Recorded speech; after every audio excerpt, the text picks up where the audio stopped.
जय हिंद आप सभी को। तो चलिए स्टार्ट करते हैं। आज के इस क्लास में बिहार दरोगा क्वेश्चन बैंक द सिलेक्शन गुरु का है। इसमें बायोलॉजी कंप्लीट करवा रहे थे, तो आज बायोलॉजी का क्लास नंबर 5 होगा। इसके पहले 4 क्लास बायोलॉजी करवा चुके हैं। अगर आप लोग पीछे क्लास नहीं देखें तो सभी लोग जो है ना पीछे क्लास ज़रूर देखिएगा।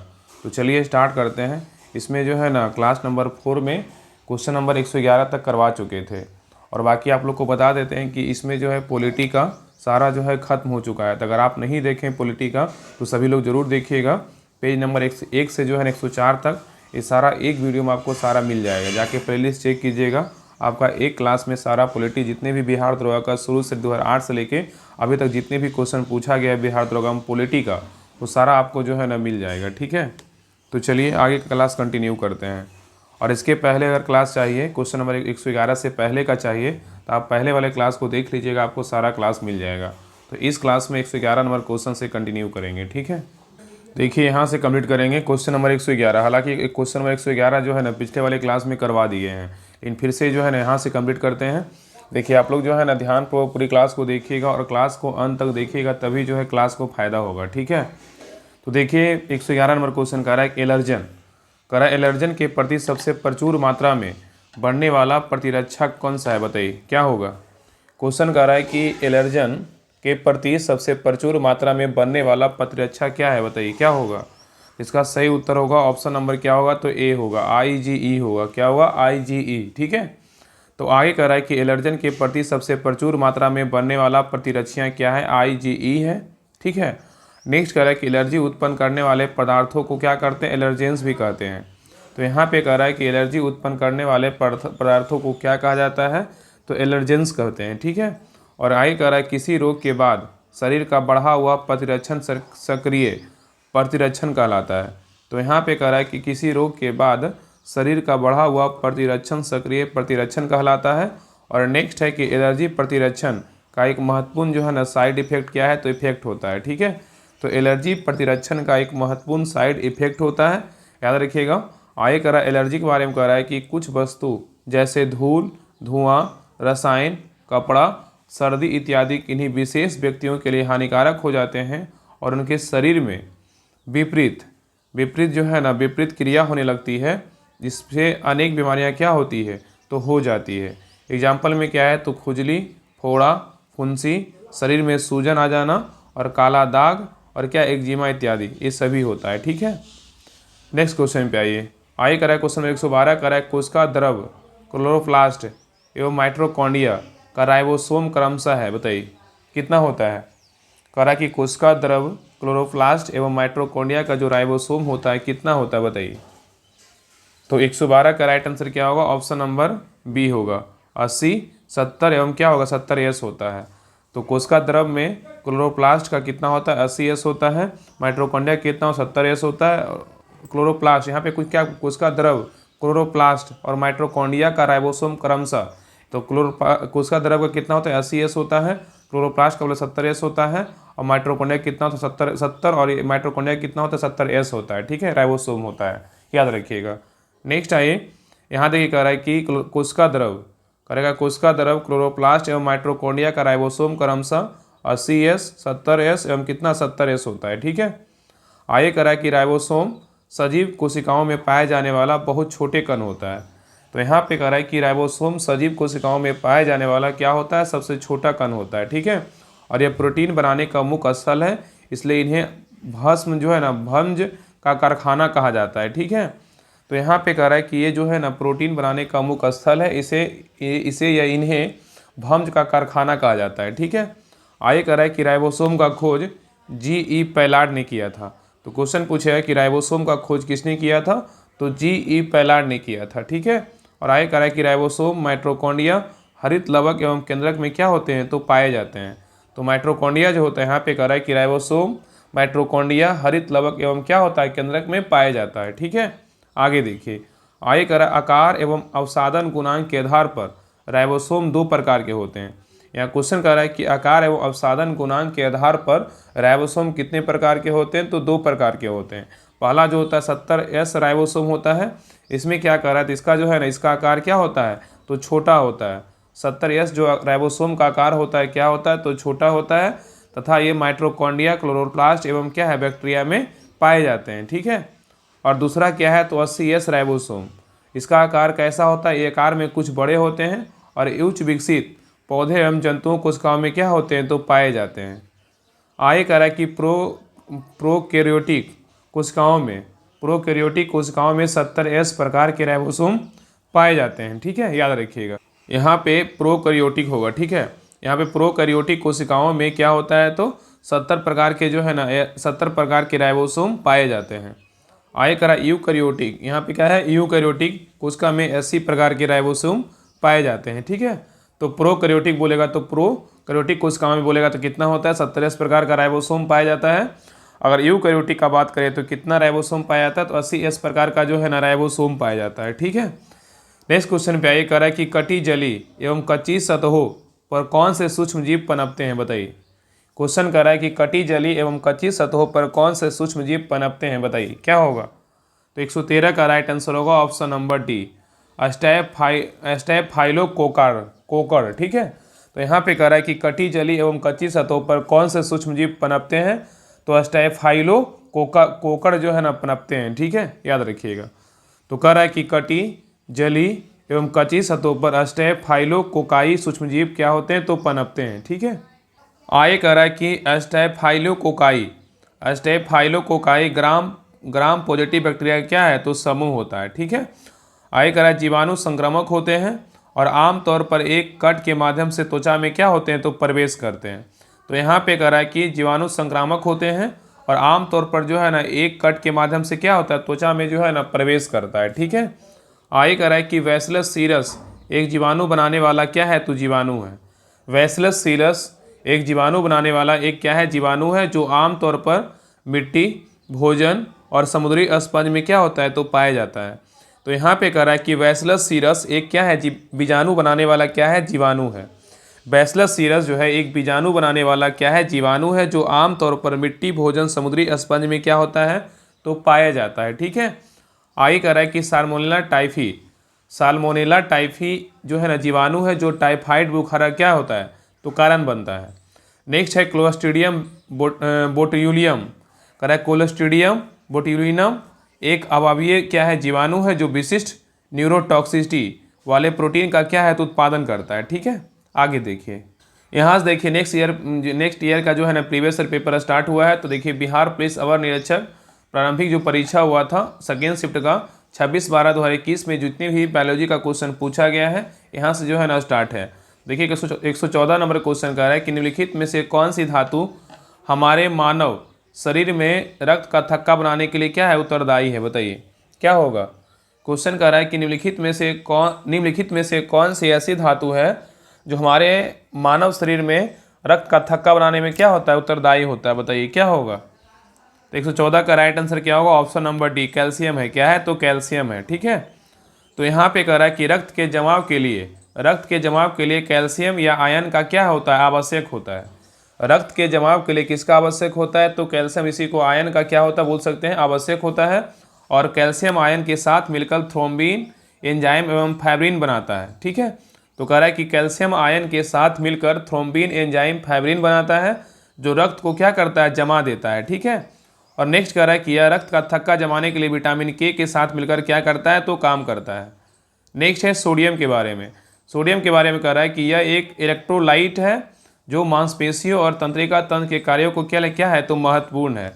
तो सोडियम के बारे में कह रहा है कि यह जो है ना यह एक क्या है इलेक्ट्रोलाइट है जो मांसपेशियों और तंत्रिका तंत्र के कार्यों के लिए क्या होता है तो महत्वपूर्ण होता है।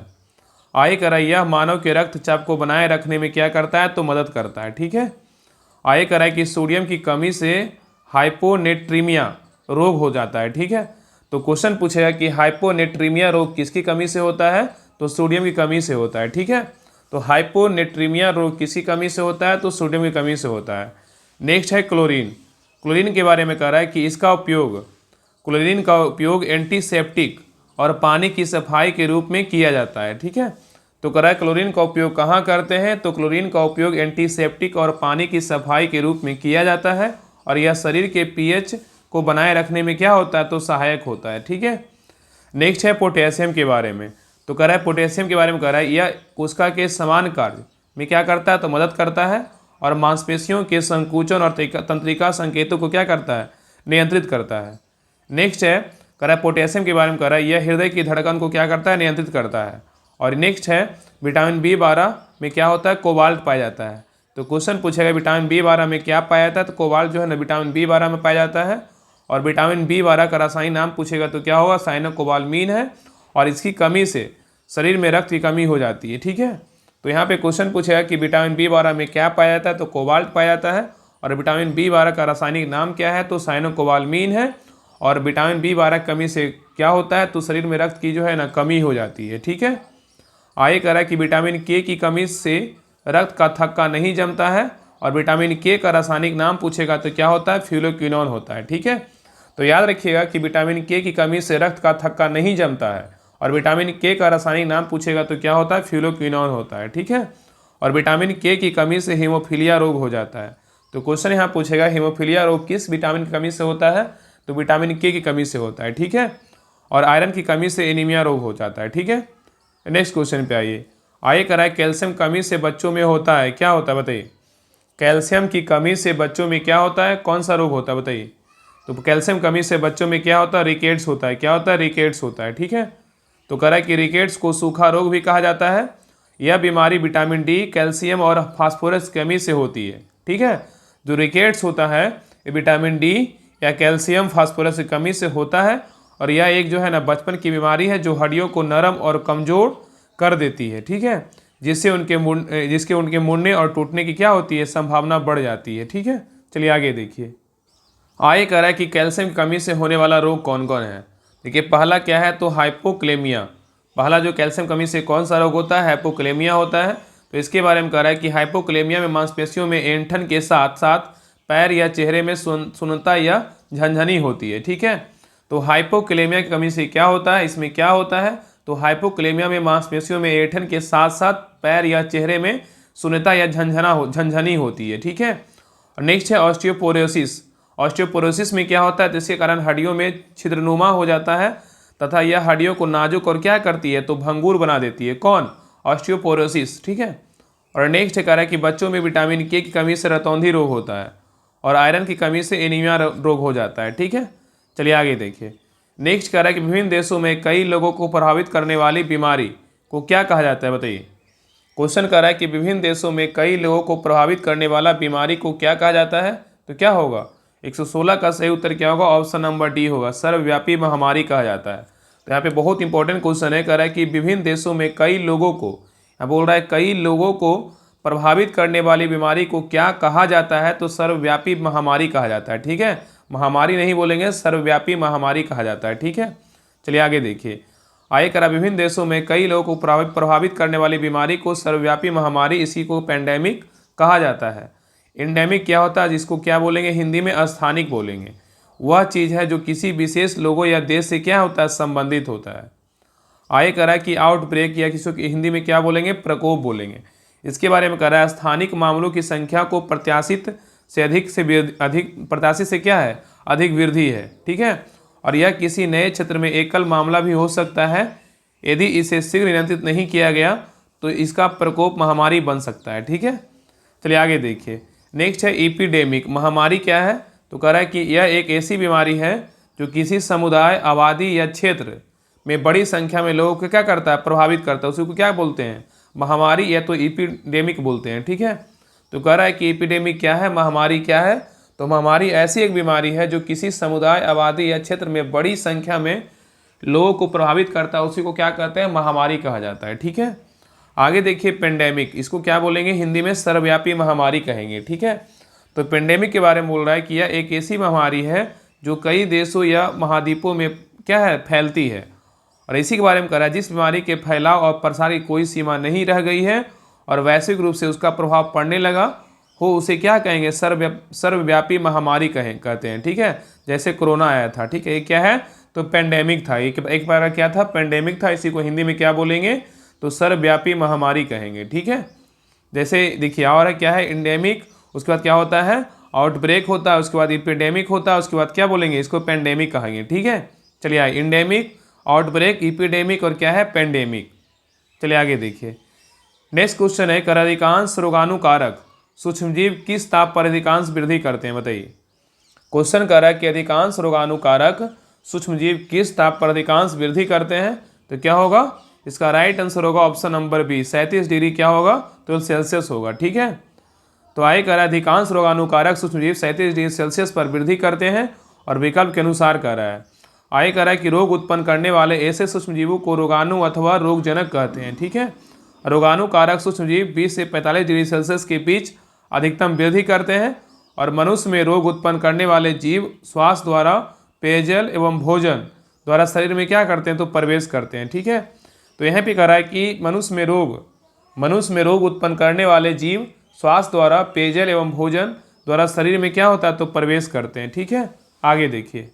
आगे कह रहा है कि वे जीव जिन्हें खुली आंखों से नहीं देखा जाता है इसे जो है ना सूक्ष्मदर्शी द्वारा देखा जाता है, क्या कहलाता है, सूक्ष्मजीव कहलाता है। ठीक है, तो यहाँ पे कह रहा है कि वे जीव जिन्हें खुली आंखों से नहीं देखा जाता है इसे सूक्ष्मदर्शी द्वारा देखा जाता है, इसे क्या कहते हैं, सूक्ष्मजीव कहलाता है। ठीक है, आगे कह रहा है सूक्ष्मजीवों के अंतर्गत निम्न आते हैं, जीवाणु, आर्किया और क्या है, कवक और क्या है, तो शैवाल आते हैं। ठीक है, आगे कह रहा है कि कुछ सूक्ष्मजीव मनुष्य के लिए क्या है, बहुत उपयोगी भी है, जैसे क्या है, lactobacillus bacteria, E coli Acetobacter और क्या है, तो क्लोस्ट्रीडियम या ब्यूटाएल्कियम है। ठीक है, तो यहाँ पे कह रहा है कि कुछ सूक्ष्मजीव मनुष्य के लिए क्या है, बहुत उपयोगी भी है, जैसे क्या है, lactobacillus bacteria, E coli acetobacter, clostridium, butylicum आदि। ठीक है, चलिए आगे देखिए।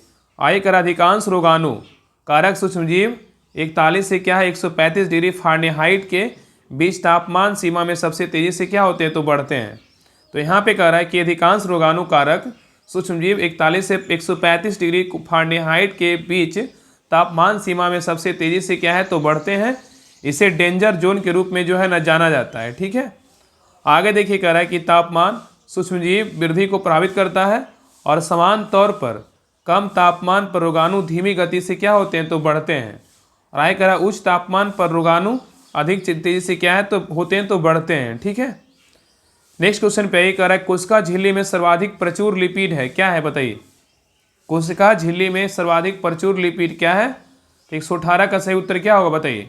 इसका सही उत्तर होगा ऑप्शन नंबर 1, फॉस्फोलिपिड है। क्या है, फॉस्फोलिपिड है। ठीक है, तो कह रहा है कि कोशिका झिल्ली में सर्वाधिक प्रचुर लिपिड क्या है, तो फॉस्फोलिपिड है। और फॉस्फोलिपिड के कार्य क्या क्या है, तो निम्न है। देखिए पहला क्या है, तो फॉस्फोलिपिड का जो काम है ना, कार्य क्या है, तो पहला कह रहा है यह झिल्ली की पारगम्यता को क्या करता है, नियंत्रित करता है। कौन, तो फॉस्फोलिपिड। और दूसरा कार्य क्या है, यह कोशिकाओं से कोलेस्ट्रॉल के परिवहन और हटाने में प्रमुख भूमिका जो है निभाता है। किसका काम है, तो फॉस्फोलिपिड का काम है। और नेक्स्ट तीसरा क्या है, विभिन्न लिपोप्रोटीन और प्रोस्टेसाइक्लिन, प्रोस्टाग्लैंडिन और थ्रोम्बोक्सिन के संश्लेषण में क्या करता है, तो मदद करता है। ठीक है, और चौथा कार्य क्या है, तो यह आंत से वसा के अवशोषण में भी क्या होता है, तो शामिल होता है।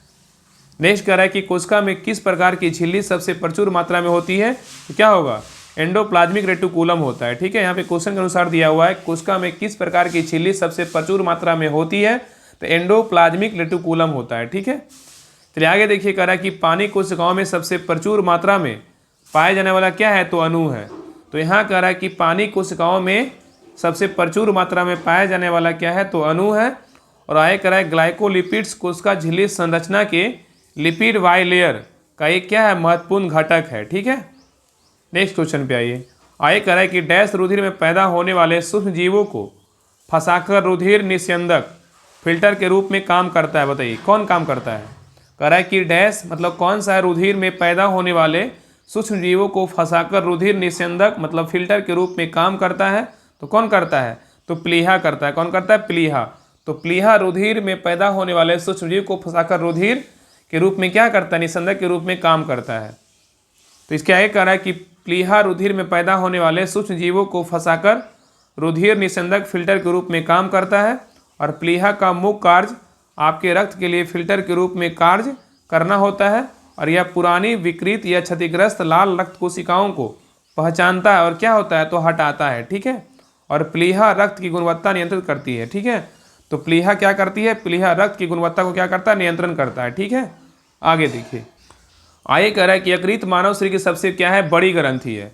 यकृत जो है मानव शरीर की सबसे बड़ी क्या है तो ग्रंथि है, जो डायफ्राम के नीचे उदर गुहा में क्या होता है तो स्थित होता है। तो याद रखिए क्वेश्चन पूछा है कि मानव शरीर की सबसे बड़ी ग्रंथि कौन सी है, तो यकृत है, जो कहाँ स्थित होती है तो डायफ्राम के नीचे उदर गुहा में क्या होती है तो स्थित होती है, ठीक है। और यकृत के चारों ओर पेरिटोनियम नामक झिल्ली का आवरण पाया जाता है।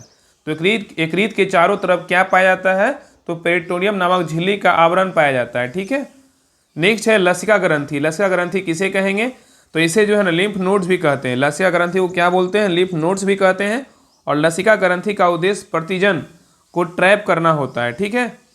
नेक्स्ट है थाइमस ग्रंथि। थाइमस ग्रंथि क्या है, तो कह रहा है कि थाइमस छाती में अस्टर्नम के पीछे क्या होता है स्थित होता है। थाइमस क्या है, तो छाती में अस्टर्नम के पीछे स्थित होता है और ये एक स्रावी ग्रंथि है जिसकी प्रतिरक्षा कार्य में महत्वपूर्ण भूमिका क्या होती है, ठीक है। और थाइमस जन्म के समय काफ़ी बड़ा होता है लेकिन उम्र के साथ धीरे धीरे क्या होता है तो कम हो जाता है। आगे कह रहा है कि थाइमस ग्रंथि केवल युवा अवस्था तक सक्रिय रहती है, जिसके बाद यह धीरे धीरे क्या होती है तो घटती है और वसा में क्या होती है तो बदल जाती है। तो यहाँ पे कह रहा है कि थाइमस ग्रंथि केवल युवा अवस्था तक सक्रिय रहती है और जिसके बाद यह धीरे धीरे क्या होती है तो घटती है और वसा में क्या होता है तो बदल जाती है, ठीक है।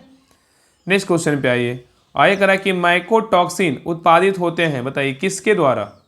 माइकोटॉक्सिन उत्पादित होते हैं किसके द्वारा, उत्पादित किसके द्वारा होते हैं तो कवक के द्वारा होता है। किसके द्वारा होता है तो कवक के द्वारा जो है ना माइकोटॉक्सिन उत्पादित होता है, ठीक है।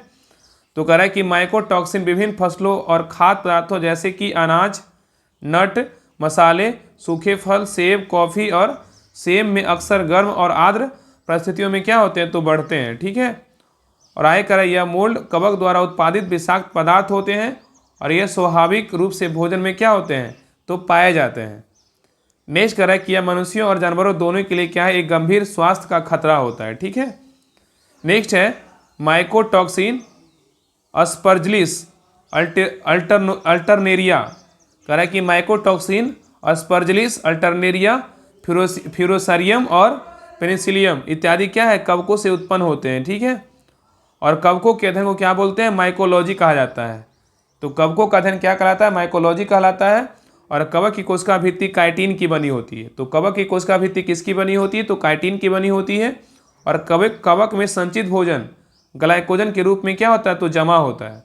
तो याद रखिए कवक के अध्ययन को क्या बोलते हैं तो माइकोलॉजी कहा जाता है। और कवक की कोशिका भित्ति किसकी बनी होती है तो काइटिन की बनी होती है। और कवक में संचित भोजन ग्लाइकोजन के रूप में क्या होता है तो पाया जाता है, ठीक है। चलिए आगे देखिए। आगे कह रहा है कि कवक द्वारा पौधे में होने वाला रोग कौन कौन होता है, ठीक है। तो कवक द्वारा पौधे में होने वाला रोग क्या है तो कवक पौधों में गंभीर रोग रस्ट और अस्मट उत्पन्न करते हैं, ठीक है। तो कवक जो होता है पौधों में गंभीर रोग रस्ट और अस्मट उत्पन्न करते हैं। और आगे कह रहा है कि पौधों में कवक के द्वारा प्रमुख होने वाला रोग क्या क्या है, निम्न कौन कौन है देखिए। तो पौधों में कवक के द्वारा होने वाला रोग कौन कौन है इसके बारे में देखिए दिया हुआ है। तो सरसों का सफ़ेद रस्ट रोग किसके द्वारा होता है तो कवक के द्वारा ही होता है। गेहूं का ढीला स्मट बोलेगा तो कवक के द्वारा होता है। और गेहूं का किट्टू रोग बोलेगा तो कवक के द्वारा ही होता है। और धान की भूरी अर्च की चित्ती बोलेगा तो कवक के द्वारा ही होता है। और आलू की अंगमारी बोलेगा तो कवक के द्वारा ही होता है। और आलू का मसमा रोग बोलेगा तो किसके द्वारा होता है तो कवक के द्वारा होता है। और गन्ने का लाल अवक्षय बोलेगा तो किसके द्वारा होता है तो कवक के ही द्वारा होता है, ठीक है। और मूंगफली का टीका रोग बोलेगा तो कवक के द्वारा होता है, ठीक है। तो ये सभी जो जितने भी रोग है ना तो पौधों में किसके द्वारा होने वाला रोग है तो कवक के द्वारा होने वाला क्या है तो रोग है, ठीक है, याद रखिएगा। नेक्स्ट एक और क्या है तो पांकुरों का डैपिंग रोग। पांकुरों का डैपिंग रोग किसके द्वारा होता है तो कवक के द्वारा ही होता है, ठीक है। नेक्स्ट देखिए यहाँ से प्रमुख रोग और इसके लिए क्या है जिम्मेदार कवक है। प्रमुख रोग और इसके लिए जिम्मेदार कवक कौन कौन है देखिए। दमा के लिए कौन सा कवक जिम्मेदार है, एस्परजिलस क्या है फ्यूगोमेटस है। एस्परजिलस क्या है फ्यूमिगेटस है। और दांत के लिए कौन सा कवक उत्तरदायी है तो ट्राइकोफाइटान लेस्कोएसाई जो है ना क्या है तो कवक जिम्मेदार है। और नेक्स्ट है गंजापन के लिए कौन सा कवक जिम्मेदार है, टीनिया कैपिटिस जिम्मेदार है। और खाज के लिए कौन सा एकरस अस्केबीज है। और अतिरिक्त फूड के लिए क्या है तो टीनिया पेडिस है, ठीक है। आगे कह रहा है कि बैक्टीरिया सूक्ष्मजीव है जो प्राय एक कोशिकीय होते हैं। तो बैक्टीरिया क्या है सूक्ष्मजीव है जो प्राय क्या है एक कोशिकीय होते हैं और उन्हें नग्न आंखों से नहीं देखा जा सकता है लेकिन माइक्रोस्कोप का उपयोग करके जो है ना देखा जा सकता है, ठीक है। नेक्स्ट है जीवाणु। बैक्टीरिया, बैक्टीरिया के बारे में कह रहा है, इसकी खोज हॉलैंड के एंटोनी वॉक ल्यूमेनहॉक ने किया था। तो जीवाणु की खोज किसने किया था? हॉलैंड के एंटोनी वॉन ल्यूमेनहॉक ने किया था, और जीवाणु विज्ञान का पिता ल्यूमेनहॉक को कहा जाता है। ठीक है। आगे कह रहा है कि रॉबर्ट कोर्च ने कॉलरा तथा तपेदिक के जीवाणु की खोज की तथा रोग का जन्म का सिद्धांत बताया। तो यहाँ पे कह रहा है कि रॉबर्ट कोर्च ने कॉलरा तथा तपेदिक के जीवाणु की खोज की तथा रोग का जन्म सिद्धांत बताया। नेक्स्ट है लुई पास्चर ने रेबीज का टीका एवं दूध के पास्चुराइजेशन की खोज की थी। तो यहाँ क्वेश्चन पूछा है कि रेबीज का टीका एवं दूध के पास्चुराइजेशन की खोज किसने किया था? तो लुई पास्चर ने किया था। नेक्स्ट है दूध को अधिक दिनों तक सुरक्षित रखने के लिए इसका पास्चुराइजेशन जो है ना किया जाता है। ठीक है।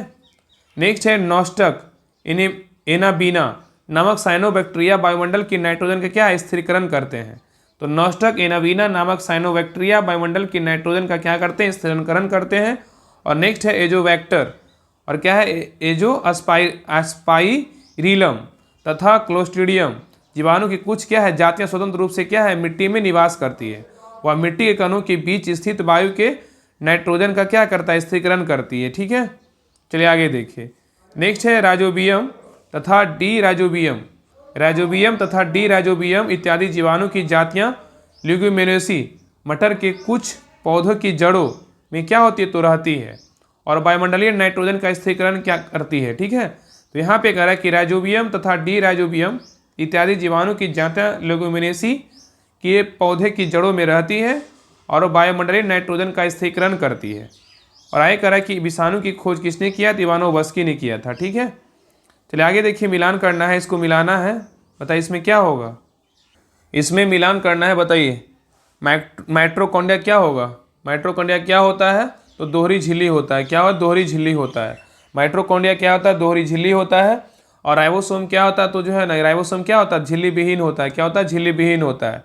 और लाइसोसोम क्या होता है? तो एकल झिल्ली होता है। क्या होता है? एकल झिल्ली होता है। ठीक है। याद रखिएगा 3 1 2 होगा। ठीक है। आगे देखिए, तो कह रहा है कि माइटोकॉन्ड्रिया क्या होती है? तो माइटोकॉन्ड्रिया दोहरी झिल्ली होती है। माइटोकॉन्ड्रिया में क्या होता है? दोहरी झिल्ली होता है। राइबोसोम क्या होता है? झिल्ली विहीन होता है।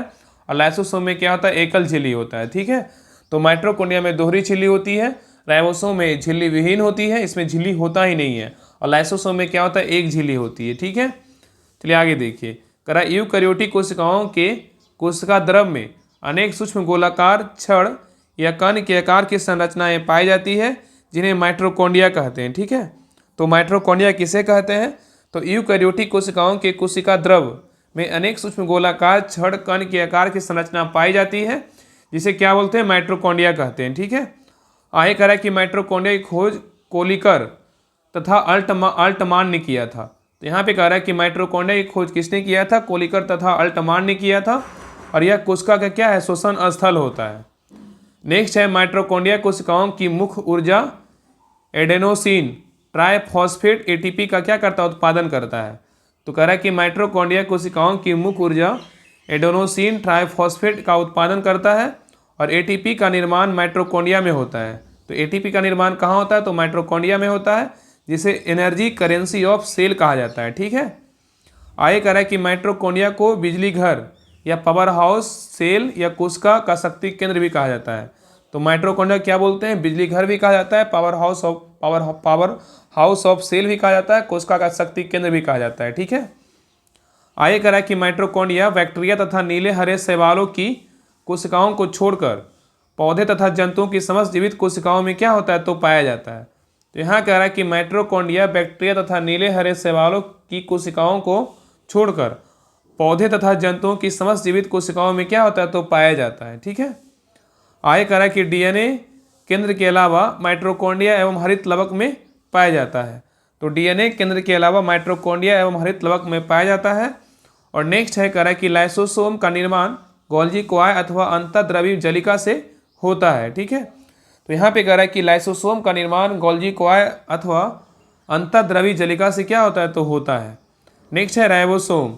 सर्वप्रथम रॉबिन्सन एवं ब्राउन ने 1953 ईस्वी में पादप कोशिका में तथा जी पैलाडे ने 1955 ईस्वी में जंतु कोशिका में राइबोसोम को देखा था। ठीक है। तो यहाँ पे कह रहा है कि राइबोसोम के बारे में सर्वप्रथम रॉबिन्सन एवं ब्राउन ने 1953 ईस्वी में पादप कोशिका में तथा जी पैलाडे ने 1955 ईस्वी में जंतु कोशिका में राइबोसोम को देखा था। ठीक है। आगे करा 1958 में रॉबर्ट ने इसका क्या किया, नामांकन किया। और यह राइबोन्यूक्लिक एसिड नामक अम्ल व प्रोटीन की क्या होती है, तो बनी होती है। ठीक है। और यह प्रोटीन संश्लेषण के लिए उपयुक्त स्थान प्रदान करती है, अर्थात यह प्रोटीन का क्या करता है, उत्पादन स्थल है। ठीक है। आगे करा इसलिए इसे प्रोटीन की फैक्ट्री भी कहा जाता है। नेक्स्ट देखिए करा कि लाइसोसोम, लाइसोसोम क्या होता है, तो करा कि लाइसोसोम इसकी खोज डी डुवे नामक वैज्ञानिक ने किया था। तो लाइसोसोम की खोज किसने किया, तो लाइसोसोम की खोज जी डुवे नामक वैज्ञानिक ने की थी। और यह सूक्ष्म गोल इकहरी झिल्ली से घिरी थैली जैसी क्या होती है, तो रचना होती है। और लाइसोसोम के बारे में कह रहा है इसमें 2 दर्जन से अधिक प्रकार के हाइड्रोलाइटिक एंजाइम पाए जाते हैं। किसमें, तो लाइसोसोम में। नेक्स्ट है लाइसोसोम का विभिन्न कार्य क्या है, तो पहला कार्य देखिए क्या है लाइसोसोम का, तो इसका सबसे प्रमुख कार्य बाहरी पदार्थों का भक्षण एवं क्या है, तो पाचन करना है। तो क्वेश्चन पूछेगा कि सबसे प्रमुख कार्य बाहरी पदार्थों का भक्षण एवं पाचन करना किसका काम होता है, तो लाइसोसोम का काम होता है। और नेक्स्ट देखिए इसका काम क्या है, तो अतिरिक्त या घिसे पीटे कोशिकाओं को कोशिका भागों को क्या होता है, तोड़ना होता है। किसका, तो लाइसोसोम का ही काम है। और नेक्स्ट है हमलावर वायरस और बैक्टीरिया को नष्ट करना लाइसोसोम का ही कार्य है। और बाह्य कोशिकाओं पदार्थ को तोड़ना लाइसोसोम का ही कार्य है। और रोग जनकों को तोड़ना बोलेगा तो लाइसोसोम का ही क्या है, तो कार्य है। ठीक है। चलिए आगे देखिए। नेक्स्ट है इसे आत्मघाती थैली, सुसाइड वेसल जो है ना कब कहा जाता है। ठीक है। तो करा इसे लाइसोसोम को क्या बोलते हैं, आत्मघाती थैली भी कहा जाता है। और नोट में दिया स्तनधारियों के लाल रक्त कणिका में लाइसोसोम नहीं पाया जाता है। ठीक है। तो याद रखिएगा कि स्तनधारियों के लाल रक्त कणिका में लाइसोसोम नहीं पाया जाता है। नेक्स्ट क्वेश्चन पे आइए, करा कि जानवरों में संग्रहित होने वाला प्राकृतिक बहुलक ग्लाइकोजन है, क्या है बताइए। कह रहा है कि जानवरों में संग्रहित होने वाला प्राकृतिक बहुलक ग्लाइकोजन है, क्या है, तो क्या है, पॉलीसेकेराइड है। क्या है, तो पॉलीसेकेराइड है। तो कह रहा है कि जानवरों में संग्रहित होने वाला प्राकृतिक बहुलक ग्लाइकोजन क्या है, तो पॉलीसेकेराइड है। और ग्लाइकोजन शरीर के यकृत में क्या होता है, संग्रहित रहता है। ठीक है। तो ग्लाइकोजन क्या है, शरीर के यकृत में संग्रहित रहता है। और ग्लाइकोजन ग्लूकोज का एक क्या है, पॉलीसेकेराइड है, जो कवक और पशुओं के ऊर्जा भंडारण के रूप में क्या करता है, तो कार्य करता है। ठीक है। तो यहाँ पे कह रहा है कि ग्लाइकोजन ग्लूकोज का एक क्या है, पॉलीसेकेराइड है, जो कवक और पशुओं के ऊर्जा भंडारण के रूप में कार्य करता है। नेक्स्ट है ग्लाइकोजन के बारे में कुछ और जानकारी। कह रहा है कि ग्लाइकोजन पशु कोशिकाओं द्वारा ऊर्जा के लिए संग्रहित किया जाता है। ठीक है। तो कह रहा है ग्लाइकोजन पशु कोशिकाओं द्वारा ऊर्जा के लिए संग्रहित किया जाता है। और यह लीवर और मांसपेशियों में क्या होता है, संग्रहित होता है। ठीक है। और इसका उपयोग जरूरत पड़ने पे किया जाता है। ठीक है। आगे देखिए कह रहा है इसे एनिमल स्टार्च भी कहा जाता है। किसको, ग्लाइकोजन को। और यह क्या है, पानी में क्या है, अघुलनशील है। और यह हाइड्रोलिसिस और पर ग्लूकोज भी क्या होता है, तो पैदा करता है। ठीक है। नेक्स्ट है कार्बोहाइड्रेट। कार्बोहाइड्रेट क्या है, तो कह रहा है कि कार्बन, हाइड्रोजन और ऑक्सीजन के 1:2 अनुपात के अनुपात में से मिलकर बने कार्बनिक पदार्थ क्या होते हैं, कार्बोहाइड्रेट कहलाते हैं। ठीक है। तो यहाँ कह रहा है कि कार्बन, हाइड्रोजन और ऑक्सीजन के 1:2:1 के अनुपात से मिलकर बने कार्बनिक पदार्थों क्या है, कार्बोहाइड्रेट कहलाते हैं। और नेक्स्ट कह रहा है कि शरीर की ऊर्जा की आवश्यकता 50 से 75% मात्रा की पूर्ति इन्हीं पदार्थों द्वारा क्या होती है, तो की जाती है। नेक्स्ट है 1 ग्राम ग्लूकोज के पूर्ण ऑक्सीकरण से 4.2 किलो कैलोरी ऊर्जा क्या होती है, तो प्राप्त होती है। KCAL मतलब किलो कैलोरी ऊर्जा प्राप्त होती है। तो कह रहा है कि 1 ग्राम ग्लूकोज के पूर्ण ऑक्सीकरण से कितनी ऊर्जा प्राप्त होती है, तो 4.2 किलो कैलोरी ऊर्जा प्राप्त होती है। जबकि जब 1 ग्राम वसा जलती है तो यह हमें लगभग 9 किलो कैलोरी ऊर्जा क्या देती है। ठीक है। नेक्स्ट है कार्बोहाइड्रेट के 3 प्रकार होते हैं। पहला क्या है, मोनोसेकेराइड, दूसरा क्या है, डाइसेकेराइड, तीसरा क्या है, पॉलीसेकेराइड। तो कार्बोहाइड्रेट कितने प्रकार होते हैं, तो 3 प्रकार होते हैं। पहला होता है मोनोसेकेराइड, दूसरा होता है डाइसेकेराइड और तीसरा क्या होता है, पॉलीसेकेराइड। ठीक है। तो कह रहा है कि मोनोसेकेराइड क्या है, इसके बारे में जानते हैं। तो यह कार्बोहाइड्रेट की सबसे क्या है, सरल अवस्था होती है। ठीक है। सरल अवस्था होती है, जैसे glucose, galactose, fructose, mannose, tries आदि। ठीक है। और नेक्स्ट है डाइसेकेराइड। कह रहा है कि समान या भिन्न मोनोसेकेराइड के 2 अणुओं के संयोजन से एक डाइसेकेराइड बनता है। तो कह रहा है कि समान या भिन्न मोनोसेकेराइड के 2 अणुओं के संयोजन से एक डाइसेकेराइड बनता है, जैसे सुक्रोज एवं ग्लैक्टोज, माल्टोज। ट्रिक क्या है, तो सलाम होता है। इसका ट्रिक याद रखिएगा कि जैसे में क्या है सुक्रोज, लैक्टोज क्या है माल्टोज, ठीक है। और ग्लूकोज और फ्रक्टोज मिलेगा तो क्या होगा, तो सुक्रोज निकलेगा, ठीक है। ग्लूकोज फ्रक्टोज तो सुक्रोज, और ग्लूकोज ग्लूकोज मिलेगा तो क्या होगा माल्टोज बनेगा, और ग्लूकोज लैक्टोज मिलेगा तो क्या होगा लैक्टोज मिलेगा, ठीक है। आगे देखिए, आगे कह रहा है कि पॉलीसेकेराइड। पॉलीसेकेराइड क्या है इसके बारे में जानते हैं। तो कह रहा है कि मोनोसेकेराइड के कई अणुओं से मिलने से लंबी श्रृंखला वाले आकरणशील पॉलीसेकेराइड का क्या करता है, निर्माण होता है, ठीक है। तो कह रहा है कि मोनोसेकेराइड के कई अणुओं से मिलने से लंबी श्रृंखला वाले आकलनशील पॉलीसेकेराइड का निर्माण होता है। और पॉलीसेकेराइड प्रकृति में सबसे ज़्यादा पाए जाने वाला क्या है, कार्बोहाइड्रेट है। और इसके अन्य उदाहरण बोलेगा तो स्टार्च, ग्लाइकोजन, काइटिन और क्या है सेलुलोज, गोंद आदि, ठीक है। नेक्स्ट है पॉलीसेकेराइड के बारे में कुछ महत्वपूर्ण तथ्य क्या है। तो कह रहा है कि पॉलीसेकेराइड के लिए समान वैज्ञानिक शब्द बोलेगा तो क्या है, ग्लाइकेन है। तो कह रहा है कि पॉलीसेकेराइड के लिए समान वैज्ञानिक शब्द बोलेगा तो क्या है, ग्लाइकेन है। और पॉलीसेकेराइड का मुख्य काम भोजन का संग्रह और संरचना का क्या होता है, निर्माण करना होता है। और ये क्या है, तो ये स्वाद में मीठे नहीं होते, इसलिए इन्हें गैर शर्करा भी कहा जाता है। और पॉलीसेकेराइड में आमतौर पर 10 से ज़्यादा मोनोसेकेराइड इकाइयाँ होती है, ठीक है। तो कह रहा है कि पॉलीसेकेराइड में आमतौर पर 10 से ज़्यादा मोनोसेकेराइड इकाइयाँ होती है। और नेक्स्ट है पॉलीसेकेराइड जैविक पॉलीमर का क्या है, एक महत्वपूर्ण वर्ग है। तो कह रहा है कि पॉलीसेकेराइड जैविक पॉलीमर का क्या है, एक महत्वपूर्ण वर्ग है। आगे कह रहा है कि पॉलीसेकेराइड पौधे, जानवरों और सूक्ष्म जीवों में क्या होते हैं, तो पाए जाते हैं। तो पॉलीसेकेराइड क्या है, तो पौधे, जानवरों और सूक्ष्म जीवों में पाए जाते हैं। और पॉलीसेकेराइड अपने उच्च पोषक मूल्य और हमारी प्रतिरक्षा और पाचन कार्यों, विषहरण प्रणाली का सकारात्मक प्रभाव के लिए क्या है, जाने जाते हैं, ठीक है। नहीं देखिए साइंस बोट है, ठीक है। यहाँ पे देखिए साइंस बोट सर के द्वारा देखिए हेडिंग लिखा हुआ है, देखिए यहाँ पे देखते हैं। 123 नंबर क्वेश्चन कह रहा है कि जहरीला पदार्थ जो हरा आलू में पाया जाता है वो कौन सा है, बताइए। जहरीला पदार्थ जो हरा आलू में पाया जाता है वो कौन सा है, तो क्या होगा, तो क्या है, सोलानाइन है। क्या है, सोलानाइन, ठीक है। तो कह रहा है कि जहरीला पदार्थ सोलानाइन जो है ना, जहरीला पदार्थ हरा आलू में क्या होता है, तो पाया जाता है। सोलानाइन जहरीला पदार्थ हरा आलू में पाया जाता है। और हरे आलू में सोलानाइन नामक जहरीला पदार्थ होता है। अगर कोई व्यक्ति थोड़ी मात्रा में हरा आलू खा लेता है तो लक्षण दिखाई देने की संभावना जो है ना नहीं होती है, ठीक है। आगे करा, हालांकि अगर कोई व्यक्ति ज़्यादा मात्रा में हरा आलू खा लेता है तो उसे ये समस्याएं हो सकती है, जी मिचलाना, सिर दर्द, डायरिया और क्या है, उल्टियाँ, ठीक है। आगे कह रहा है कि अगर आलू का एक छोटा हिस्सा, कह रहा है अगर आलू का एक छोटा सा हिस्सा हरा हो गया है तो उसे हटाया जा सकता है। अगर आलू की त्वचा ही केवल हरी हो गई है तो उसे छीलकर जो है ना खाया जा सकता है, ठीक है। नेक्स्ट है सब्जियों में रंग के कारण क्या क्या है। तो पहला है मूली में तीखापन, कड़वापन का कारण क्या है, तो आइसोसाइनेट है।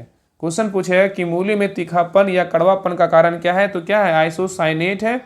और मिर्च में तीखापन किसके कारण होता है, तो कैप्सेसिन के कारण होता है। तो मिर्च में तीखापन किसके कारण होता है, तो कैप्सेसिन के कारण होता है।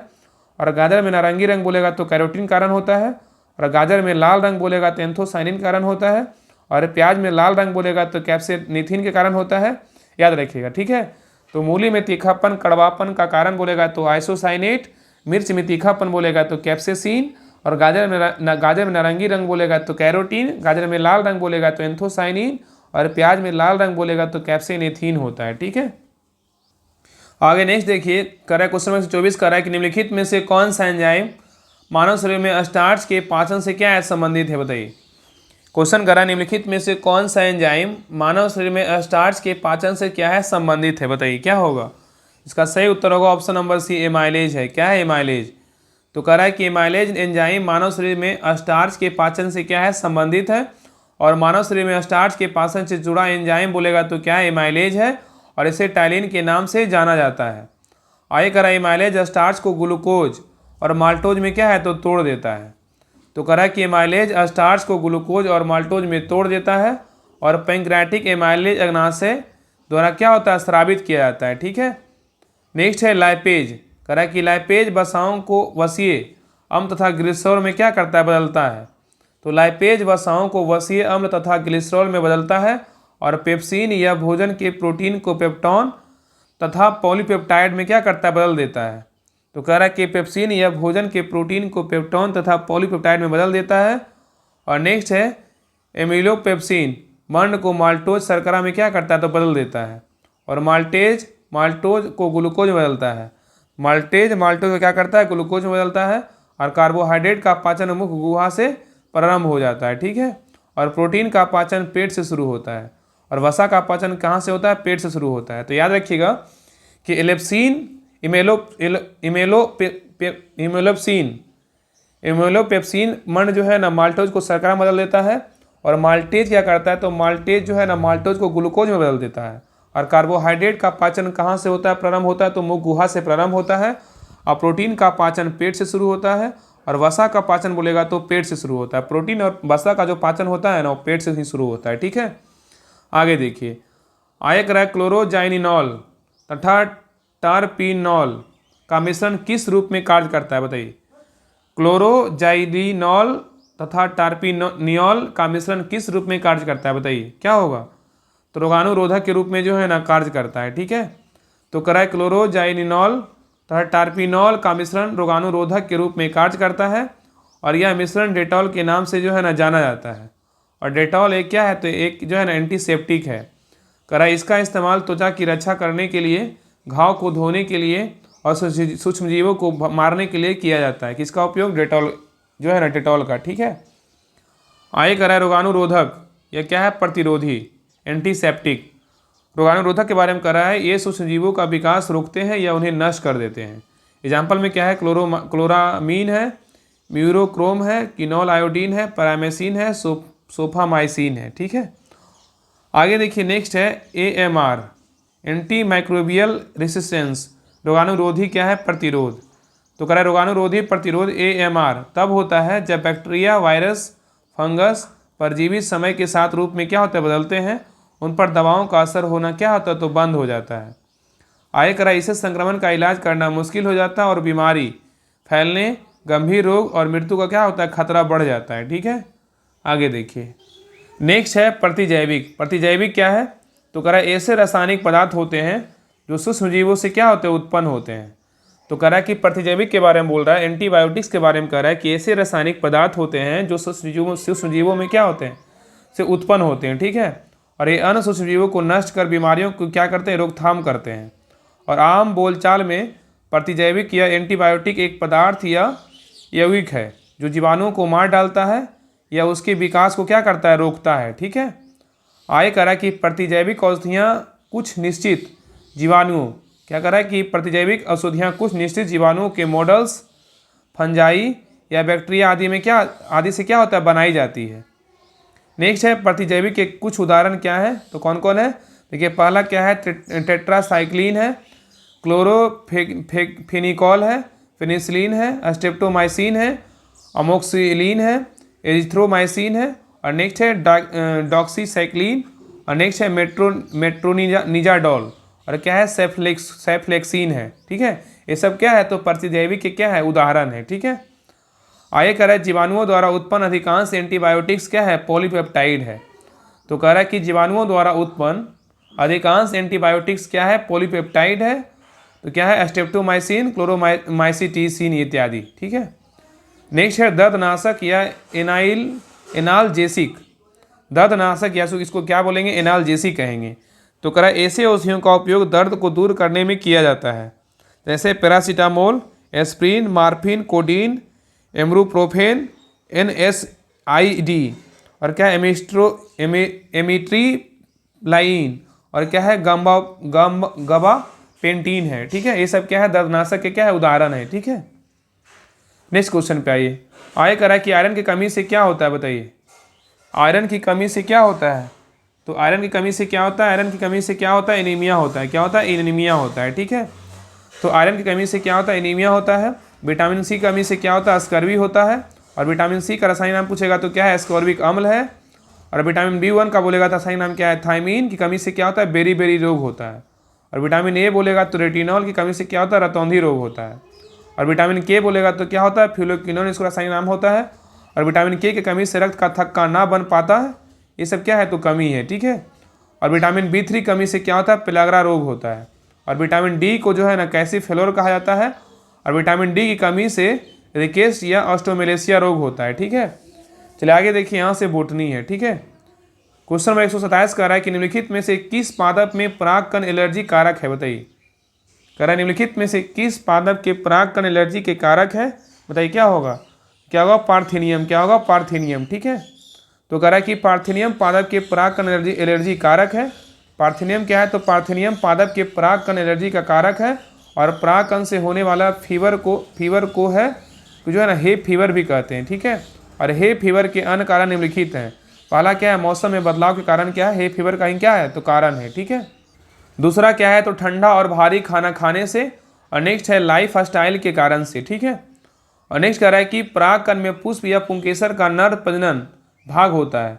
तो कह रहा है कि परागकण में पुष्प या पुंकेसर का नर प्रजनन भाग होता है और परागकण की घटना के दौरान परागकण परागकोश से पुष्प या अंडक के मादा भाग के प्रतिकाग तक क्या होते हैं, चले जाते हैं। तो कह रहा है कि परागकण की घटना के दौरान परागकण परागकोश से पुष्प या अंडक के मादा भाग के वर्तिकाग्र तक क्या होते हैं, चले जाते हैं। परागकण मनुष्यों में एलर्जी का क्या होता है, कारण बनते हैं। ठीक है, तो परागकण जो होते हैं मनुष्यों में एलर्जी का कारण बनते हैं और यह अस्थमा या ब्रोंकाइटिस का कारण बन सकता है। ठीक है, और नेक्स्ट है पार्थेनियम के पौधे के परागकण मनुष्यों में एलर्जी का क्या होता है, कारण बनते हैं। तो कह रहा है कि पार्थेनियम के पौधे के परागकण मनुष्यों में एलर्जी क्या होता है, तो कारण बनते हैं। और पार्थेनियम को गाजर घास के नाम से जो है ना जाना जाता है। ठीक है, तो याद रखिए कि पार्थेनियम को जो है किस नाम से जानते हैं, तो गाजर घास के नाम से जाना जाता है और यह आक्रामक पौधे की प्रजाति है और इसे गेहूं के साथ आयात किया गया है था। ठीक है, और आगे कह रहा है कि कुछ पौधों की जो एलर्जी का क्या होता है, तो कारण बनता है, और कुछ पौधों की जो एलर्जी कारण बनता है नीली घास, अखरोट, भुर्ज और क्या है, चिनार, रैगवीड है। नेक्स्ट है गेहूं के बारे में कह रहा है कि यह जो है गेहूं क्या है, तो यह एक अनाज की रबी फसल है। तो गेहूं किस में आता है, रबी फसल में आता है और इसकी खेती वसंत ऋतु में की जाती है और यह विटामिन, कार्बोहाइड्रेट और खनिजों में क्या है, तो समृद्ध है और इसका उपयोग ब्रेड, पास्ता बनाने के लिए किया जाता है। किसका उपयोग, गेहूं का। ठीक है, आगे कह रहा है कि इसके परागकण एलर्जन के रूप में क्या होता है, कार्य नहीं करते हैं। अभी तो गेहूँ लगा हुआ ही है, अभी होली के बाद जो है ना गेहूँ कटेगा। ठीक है, इसी सीजन में जो है ना गेहूँ कटता है। चलिए आगे देखिए, नेक्स्ट है गुलाब। कह रहा है गुलाब के बारे में कह रहा है गुलाब क्या है, तो गुलाब क्या होता है इसके बारे में जानते हैं। ठीक है, तो कह रहा है गुलाब जो है ना ये एक झाड़ी है, इसमें जो है ना कांटे होते हैं। गुलाब कैसी है, तो यह एक क्या है, तो झाड़ी है और इसमें क्या होते हैं, तो कांटे होते हैं। और गुलाब के बारे में कह रहा है इसमें लाल से गुलाबी रंग के सुंदर पुष्प होते हैं और यह अपने सुंदर पुष्पों के लिए सजावट के रूप में क्या होते हैं, प्रयोग किया जाता है। ठीक है, और आगे कह रहा है पुष्प के बारे में, गुलाब के बारे में, यह एलर्जी का कारण नहीं बनता है और तना काट का प्रयोग इसकी रोपाई के लिए क्या है, तो करते हैं। मतलब गुलाब को अगर पेड़ लगाना है तो तना को काट कर क्या है, इसको आप पेड़ लगा सकते हैं। ठीक है, नेक्स्ट है चमेली। चमेली क्या एक झाड़ी और लता है और यह सफ़ेद से पीले रंग का होता है और इसकी सुगंध के लिए इसकी खेती की जाती है और यह पराग एलर्जी का क्या है, तो कारण नहीं बनता है। ठीक है, चलिए क्वेश्चन नंबर 128 पे कह रहा है कि निम्नलिखित में से कौन सा जो है ना जाइलम का भाग नहीं है। यहाँ पे जाइलम का भाग नहीं पूछा है, कौन सा जो है जाइलम का भाग नहीं है, बताइए। तो चालनी नलिका क्या है, जाइलम का भाग नहीं है, तो लेकिन वाहिका है, तंतु है। ठीक है, तो कह रहा है कि चालनी नलिका जाइलम का भाग नहीं है और जाइलम के भाग निम्नलिखित में कौन कौन है, तो वाहिनिकाएँ हैं, वाहिकाएँ हैं, जाइलम मृदुतक है और क्या है, जाइलम कमक है। ठीक है, चलिए आगे देखिए। आगे नेक्स्ट है फ्लोएम के भाग निम्नलिखित है, कौन कौन, चालनी नलिका, सहचर कोशिकाएं, फ्लोएम मृदुतक और फ्लोएम क्या है, तो फाइबर। ये सब क्या है, तो फ्लोएम के जो है ना भाग है। ठीक है, आगे कह रहा है कि जाइलम का कार्य पौधे में जल एवं खनिज का क्या होता है, संवहन करना होता है, जबकि फ्लोएम का कार्य पौधे में भोजन का संवहन करना होता है। तो कह रहा है कि जाइलम का कार्य पौधे में जल एवं खनिज का क्या होता है, संवहन करना है, जबकि फ्लोएम का कार्य पौधे में भोजन का संवहन करना है। नेक्स्ट है, कह रहा निम्नलिखित में से कौन सी विश्व की सबसे हानिकारक जलीय खरपतवार है, बताइए। कह रहा है कि निम्नलिखित में से कौन सी विश्व की सबसे हानिकारक जलीय खरपतवार है, बताइए क्या है, तो आई कॉर्निया है। क्या है, आई कॉर्निया है। तो कह रहा है कि आई कॉर्निया विश्व की सबसे हानिकारक जलीय खरपतवार है और इसे जल हाइसिंथ या जल कुंभी भी कहते हैं। ठीक है, और यह एक सजावटी पौधा है, इसमें सुंदर पुष्प होते हैं। नेक्स्ट है खरपतवार क्या है, तो यह ऐसे अवांछित पौधे होते हैं जो बिना बोए ही उग जाते हैं और लाभ की तुलना में ज़्यादा क्या होते हैं, हानिकारक होते हैं। और साल्विनिया मोलेस्टा कह रहा है कि साल्विनिया मोलेस्टा को करीबा खरपतवार के रूप में जाना जाता है और हाइड्रीला और पोटामोगेटन खरपतवार का क्या है, अन्य उदाहरण है। ठीक है, आगे कह रहा है कि विश्व का पहला रासायनिक खरपतवारनाशी क्या है, तो T2,4-D है। तो विश्व का पहला रासायनिक खरपतवारनाशी क्या है, 2,4-D है और यह 2,4-डाइक्लोरोफिनॉक्सी एसिटिक अम्ल है। ठीक है, चलिए आगे देखिए। नेक्स्ट है पिस्टिया। पिस्टिया क्या है, तो यह एक जो है ना खरपतवार है और यह एक तैरने वाला क्या है, तो पौधा है और यह बड़े पैमाने पर जल की सतह पर क्या होता है, तो फैला होता है और इसकी जड़ें पंखों की क्या होती है, समान होती है। ठीक है, चलिए आगे देखिए। नेक्स्ट है एजोला। एजोला क्या है, ये बहुत महत्वपूर्ण है। एजोला क्या है, तो ये बहुत महत्वपूर्ण है और यह खरपतवार को क्या करता है, रोकता है। और एजोला के बारे में कह रहा है एक तैरती हुई फर्न है जो शैवाल से मिलती जुलती है। ठीक है, कौन, एजोला। आगे कह रहा है कि समानता एजोला धान के खेत या उथले पानी में उगाई जाती है और यह तेजी से जो है ना बढ़ती है। नेक्स्ट है अजोला। एक क्या है, जैव उर्वरक है। अजोला क्या है, तो एक जैव उर्वरक है। इसके बारे में कह रहा है कि आगे कह रहा है ये अजोला जो है ना अजोला जो है एक तरफ जहाँ इसे धान की उपज बढ़ती है वहीं ये कुंकुट, मछली और पशुओं के चारे पौष्टिक आहार का क्या करता है, तो काम करता है। जो अजोला होता है एक तरफ जो है ना जहाँ इसे धान की उपज बढ़ती है, इससे जो है धान की उपज बढ़ती है, वहीं एक कुक्कुट, मछली और पशुओं के चारे पौष्टिक आहार में क्या होता है, तो काम आता है। ठीक है, और पशुओं के खिलाने से उनका दूध उत्पादन क्या होता है, तो बढ़ जाता है। ठीक है, आगे कह रहा है कुछ देशों में तो लोग इसे चटनी व पकौड़े भी बनाते हैं। कुछ देशों में क्या है, इसे क्या करते हैं, तो लोग इसे चटनी और पकौड़े बनाते हैं। इससे बायोडीजल क्या होता है, तैयार किया जाता है। आगे कह रहा है यहाँ तक कि लोग इसे अपने घर के ड्राइंग रूम को सजाने के लिए भी लगाते हैं। ठीक है, आगे देखिए। नेक्स्ट है साल्विनिया। साल्विनिया क्या है, तो यह जो है ना साल्विनिया क्या है, यह एक खरपतवार है और साल्विनिया के बारे में कह रहा है यह मुक्त रूप से तैरने वाला क्या है, तो फर्म है और इसे जलीय मॉस के नाम से भी जाना जाता है। किसको, साल्विनिया को। और यह एक क्या है, सजावटी पौधा है। कौन, साल्विनिया। ठीक है, चलिए क्वेश्चन नंबर आइए 130 पर। कह रहा है कि एक आर्द्र नम दिन की सुबह यदि एक कोमल तने वाले पादप को उसके तने के आधार से एक तेज ब्लेड से क्षैतिज रूप से काटते हैं तो तने के कटे स्थान से विलयन की बूंदें रिसकर निकलने लगती है। यह किस कारण होता है, बताइए। देखिए फिर से क्वेश्चन देखिए। कह रहा है एक दिन की सुबह यदि एक कोमल तने वाले पादप को उसके तने के आधार से एक तेज ब्लेड से क्षैतिज के रूप में काटते हैं तो तने के कटे स्थान से विलयन की बूंदें रिसकर निकलने लगती। इसका कारण क्या है, बताइए। इसका कारण क्या है, तो मूल दाब है। क्या है, तो मूल दाब है। ठीक है, तो कह रहा है कि पौधे के लिए जल अत्यंत क्या है, तो आवश्यक है। पौधे के लिए क्या आवश्यक है, तो जल जो है ना अत्यंत आवश्यक है और पौधे मिट्टी से जल को अवशोषित करता है और कोशिका द्वारा जो है ना जल को पौधे में क्या करता है, उपलब्ध होता है। ठीक है, और जल का परिवहन जाइलम ऊतक द्वारा होता है। तो जल का परिवहन किसके द्वारा होता है, जाइलम ऊतक द्वारा होता है। और आगे कह रहा है कि बाष्पोत्सर्जन, खिंचाव और मूल दाब की मिट्टी से जल को ऊपर उठाने में क्या करता है, सहायता करता है। आगे कह रहा है आतापूर्ण दिन प्रातःकाल के समय यदि एक नरम तले वाले पादप को नीचे क्षैतिज दिशा में तीखे ब्लेड से काट दे तो कटे हुए तने पर द्रव की कुछ मात्रा रिसकर निकलने लगती है एवं ऊपर की ओर उड़ आती है और यह मूल दाब के क्या होते हैं, कारण होता है। ठीक है, नेक्स्ट है मूल दाब। मूल दाब जल और आयनों के प्रवाह में क्या होता है, सहायता करता है। तो कह रहा है कि मूल दाब जल और आयनों के प्रवाह में क्या करता है, तो सहायता करता है। नेक्स्ट है बिंदु स्राव। बिंदु स्राव क्या है, तो कह रहा है बिंदु स्राव की प्रक्रिया को अंग्रेजी में क्या कहते हैं, गुटेशन कहते हैं। क्या कहते हैं, गुटेशन कहते हैं। और पादपों की पत्तियों के किनारों पर क्या होता है, जल रंध्र होते हैं। ठीक है, और नेक्स्ट है पत्तियों के किनारों से द्रव की बूंदों के रूप में जल का रिसना बिंदु स्राव कहलाता है। तो कह रहा है कि पत्तियों के किनारों से द्रव की बूंदों के रूप में बूंदे के रूप में जल का रिसना क्या होता है, बिंदु स्राव कहलाता है। आगे कह रहा है यह प्रातःकाल के समय देखा जाता है। नेक्स्ट है यह सर्दियों के दौरान पौधे पर चमकते क्रिस्टल जैसे मोती की तरह क्या होता है, दिखाई देता है और इसे रस स्राव के रूप में जाना जाता है जो कटी हुई सतह से क्या होता है। नेक्स्ट है बाष्पोत्सर्जन, खिंचाव। कह रहा है कि बाष्पोत्सर्जन खिंचाव पौधे में जल की उद्भव का कारण बनता है और यह एक ऐसा बल है जो मिट्टी से जल की गति में क्या होता है, तो सहायता करता है। ठीक है, नेक्स्ट है, कह रहा है कि बाष्पोत्सर्जन के दौरान पत्तियों में पानी का क्या होता है, वाष्पीकरण होता है। तो कह रहा है कि बाष्पोत्सर्जन के दौरान पत्तियों में पानी का वाष्पीकरण होता है और बाष्पोत्सर्जन मुख्य रूप से पत्तियों के स्टोमेटा के माध्यम से क्या होता है। ठीक है, और बाष्पोत्सर्जन रंध्र, दाल और क्वाइटिकल में होता है। तो बाष्पोत्सर्जन रंध्र, दाल और क्वाइटिकल में होता है। ठीक है, नेक्स्ट है बाष्पोत्सर्जन पायरेशन।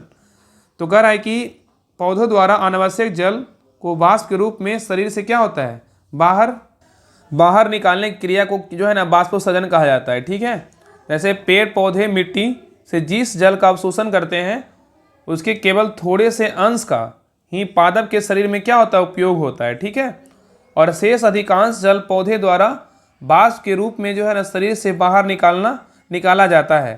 तो यहाँ पे कह रहा है कि शेष अधिकांश जल पौधे द्वारा वाष्प के रूप में शरीर से जो है ना बाहर निकाला जाता है और पौधों में होने वाली यह क्रिया बाष्पोत्सर्जन कहलाती है। ठीक है, तो यहाँ पे कह रहा है कि पौधों में होने वाली यह क्रिया क्या कहलाती है, तो बाष्पोत्सर्जन कहलाती है।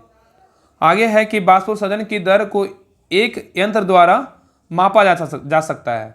तो कह रहा है कि बाष्पोत्सर्जन की दर को एक यंत्र द्वारा क्या होता है, तो मापा जा सकता है और इस यंत्र को जो है ना पोटोमीटर कहते हैं। क्या कहते हैं, तो पोटोमीटर कहते हैं। ठीक है, तो आज के लिए रहने दीजिए यहीं तक। अगले क्लास में जो है ना बिहार द्वारा नियुक्ति प्रारंभिक परीक्षा जो 16/7/2023 का एग्जाम हुआ था, यहाँ से कंटिन्यू करेंगे। ठीक है, और इसके पहले जो है ना जितने भी क्लास करवाए हैं सभी का PDF टेलीग्राम चैनल पर डाल दिए हैं, तो सभी लोग टेलीग्राम चैनल ज्वाइन कर लीजिएगा। डिस्क्रिप्शन में जो है लिंक दिया हुआ राहुल स्टडी ग्रुप के नाम से, लिंक पे क्लिक करके सभी लोग ज्वाइन कर लीजिएगा। वहाँ पे जो है ना आपको क्वेश्चन नंबर 1 से 111 तक जो है ना मिल जाएगा। बाकी आज का क्लास का PDF भी आपको जो है ना डाल देंगे। ठीक है, टेलीग्राम चैनल पे, उस पर टेलीग्राम चैनल पे जो है 17,000 प्लस मेंबर, उसी को ज्वाइन कीजिएगा। वहाँ पे आपको सारा क्लास PDF टेस्ट वगैरह सारा कुछ वहाँ पे मिलता रहता है। तो आप सभी लोग जो है ज्वाइन जरूर कीजिए। अगर आप लोग में से कोई भी अगर ज्वाइन नहीं किए तो सभी लोग ज्वाइन कर लीजिए। वहाँ पे जो है ना आपका सारा PDF मिल जाएगा। और बाकी जिनको बिहार दरोगा का शुरू से तैयारी करना है तो बिहार दरोगा का homework series plus practice set batch जो है 3 स्टार्ट हो गया है। ठीक है, एडमिशन स्टार्ट है और 17 मार्च से जो है उसमें होमवर्क का जो है ना बुक से स्टार्ट हो जाएगा। तो जिनको भी ज्वाइन करना है, शुरू से तैयारी करना है, आप सभी लोग ज्वाइन कीजिए। वहाँ पे जो भी क्लास यूट्यूब पे आएगा सभी का आपको PDF प्रोवाइड करवाया जाएगा। बाकी जो भी बुक दिया हुआ है वो सारा का जो है ना पर डे आपको टारगेट वाइज होमवर्क देकर जो है ना कंप्लीट करवाया जाएगा। ठीक है, तो देरी मत कीजिए, ज्वाइन कीजिए। आपका जो है ना आपको देखिए आपको पता है कि बिहार पुलिस का जो वैकेंसी कब, कोई नहीं जान रहा था कि वैकेंसी कब आएगा। एक जो है ना वैकेंसी आ गया एकाएक, और देखिएगा बिहार दरोगा की वैकेंसी भी ना बहुत जल्द आ जाएगा। तो आप तैयारी में जो है ना देर मत कीजिए। अगर लगता है कि नहीं हमें बिहार दरोगा का तैयारी करना है तो आप ग्रुप से ज्वाइन करके जो है ना अपना तैयारी को वेस्ट कर सकते हैं। और आपको जो है ना हर हाल में आपको बुक तो पढ़ना पड़ेगा। ठीक है, इसलिए जिनको ज्वाइन करना है आप ज्वाइन कर लीजिए। अगर कुछ प्रॉब्लम हो तो आप जो है ना इस नंबर पर कॉल कर लीजिए 7549392490। इस नंबर पर कॉल करके आप बात कर सकते हैं। और बिहार दरोगा और बिहार पुलिस दोनों के लिए जो है ना होमवर्क सीरीज ग्रुप और प्रैक्टिस सेट बैच दोनों स्टार्ट है। बिहार पुलिस के लिए 99 लग रहा है और बिहार दरोगा जिनको ज्वाइन करना है 149 लग रहा है। तो इसको ज्वाइन, जिनको भी अगर बिहार पुलिस का तैयारी करते हैं बिहार पुलिस का ज्वाइन कीजिए, अगर दरोगा का तैयारी करते हैं तो आप दरोगा का ज्वाइन कर लीजिए। ठीक है, तो क्लास कैसा लगा आप लोग कमेंट सेक्शन में ज़रूर बताइएगा।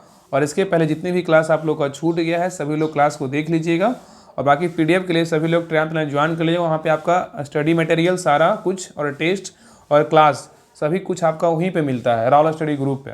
तो सभी लोग जरूर ज्वाइन कर लीजिएगा। ठीक है, तो मिलते हैं नेक्स्ट क्लास में। जय हिंद, जय भारत।